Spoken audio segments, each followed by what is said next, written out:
Welcome back to the EJ Ward FieldView training series. In this video, we're going to be going over the TLS service. To get to the TLS service, we need to drop down the TLS management folder. Now, the TLS service is an optional piece inside of FieldView, so if you do not have it and you wish to actually use it, it is something that needs to be paid extra for, so you'll have to contact your EJ Ward salesman, and they can get you started and give you all the quotes and everything that you need to get the TLS service activated. If you don't wish to actually learn what it is or how it works, you can go ahead and skip on to the next video. But if you do want to know what it is and how it works, or you want to actually see how it works because you already have the TLS service, you can go ahead and continue with us. The first thing that we did is in the last video, we added the TLS. So we have that already set up now. Now we have the TLS alarms, schedules, the leak test results, the BIR history. Then we also have our liquid sensor status and our liquid sensor alarms. So we're going to go ahead and start out and go into the TLS alarms. So for this TLS alarms, you're going to be seeing alarms that come from the TLS or ATG. On this side, you're just going to be able to see the data itself, and you'll go ahead and click on details. Once the details load up, it's going to give us the site information, the terminal it was, the TLS unit number as well. It's going to give us the alarm information, so what was the alarm category. This one was a liquid sensor alarm. The date that the alarm came in, the type, so this is just a sensor data warning. Then we have if there was a page sent. If the page was sent, then it would be true, and then it shows how much it delays that page.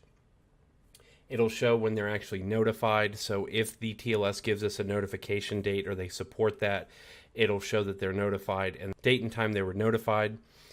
Below that, we have the configuration of the TLS itself. So this just pulls it from the TLS page, shows that is a 350R, shows the TLS phone number or the IP address. It also shows the last connection time, and then if it's set to call that TLS or if it's on a radio modem or Skycom unit for our older Ward 3 customers. We have the paging information below, and that's really it for the alarm itself. So all these alarms will come in once they're all set up and the sensors and the probes are all set up with the TLS. Anytime an alarm comes through, it's going to show up here in the TLS alarms page. The next page that we have is the schedules page, and we'll kind of go over this here in the very end because this is where you schedule to do different tests and set for all different things like an inventory reading, things like that with the TLS service. So we have our leak test results. Anytime there is a leak test, it is going to take all of the results from a leak test and put it into this page. From this page, it's just going to give us all the information that we have for the leak test in each one here. So each leak test is going to be a single line. The next page that we have is the TLS BIR history. So this is going to give us the BIR information in a single line for each BIR, which is a bulk inventory report. So we'll have the bulk inventory report of the opening volumes, any deliveries that were made, any type of metered sales. We have any manual adjustments that happened, the closing volume, and then we also have the calculated volume of what we think it is, the water level, and the variance. Below that, we have our TLS liquid sensor status. With the liquid sensor status, it's just going to give us pretty much what the liquid sensor status is right now. So right now we can see that all the ones from 2, the one that we set up in the last video, is set up as normal. Then we have our liquid sensor alarms below that, and the liquid sensor alarms are going to give us any alarms that come from the liquid sensors themselves and not just a general one from the TLS. Then we can also move on to the TLS schedule, where we can schedule all this stuff to actually happen and pull the data into the system. So from here, we're going to click on Add Record. So here we have our schedule name, so we're just going to name this Training TLS. We have our next run date, which is going to be the first run date, the first time that we actually set this up. I'm going to go ahead and have this set up for today. You can check whether it's active or not. Since this is a brand new one, we want to check to make sure it's active.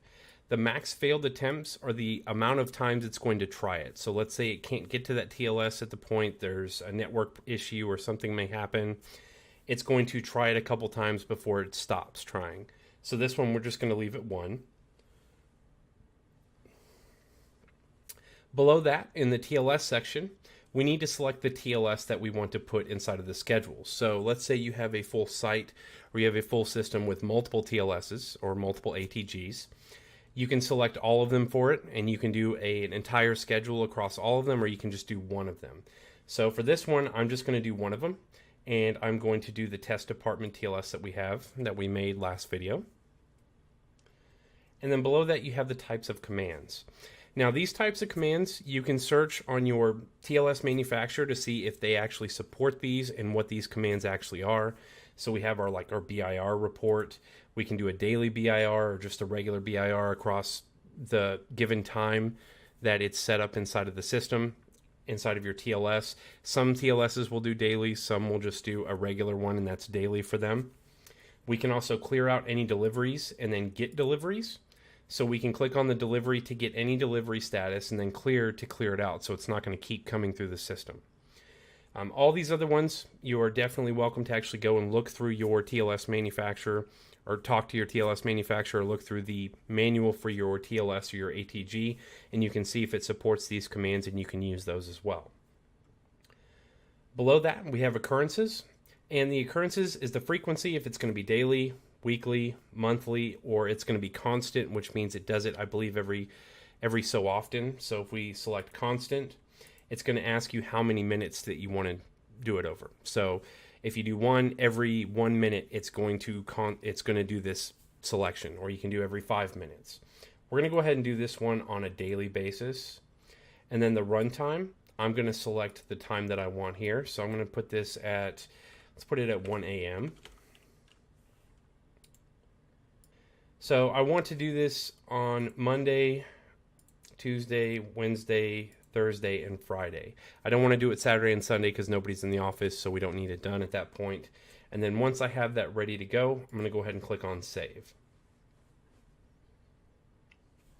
Once that's been saved, we can go ahead and go back into it if we want to by just clicking on the name. Schedule name here is Training TLS. And we can change whatever we want at that point. Let's say that we want to add another TLS. So we want to go ahead and add the TLS2. We can go ahead and add that. Let's say we want to add some commands. So let's say we want to do a start pressure leak test. And then we can add another one to stop that pressure leak test. Or we can just give a status. There's many other things that you can do within this. And then once we've changed, let's go ahead and we can do a liquid sensor. So it's going to grab any liquid sensor alarms or what the status of that liquid sensor is. And then we'll grab some liquid sensor alarms if there's any that come through. And I'm going to go ahead and click on Save again. You can even change the occurrence at this point, what the runtime is. You can change the next run date. Let's say if that TLS is being worked on and it's not going to be back up for another week or two. You can go ahead and put that next run date and put it out to when that TLS is going to be on, or you can just deactivate it. So to deactivate it, all we need to do is go into that schedule again like we did before, and then uncheck the active checkbox. When you go down to the bottom, go ahead and click on Save. Once that's saved successfully, it's completely deactivated. Now it's still sitting here, but it's not running at all. So it gives you a date deleted here on the right hand side. To reactivate it, all we need to do is click on that name again, and then we can check the active checkbox, go down to the bottom, click on Save, and it's active again, and it's going to start calling those TLSs when the time comes.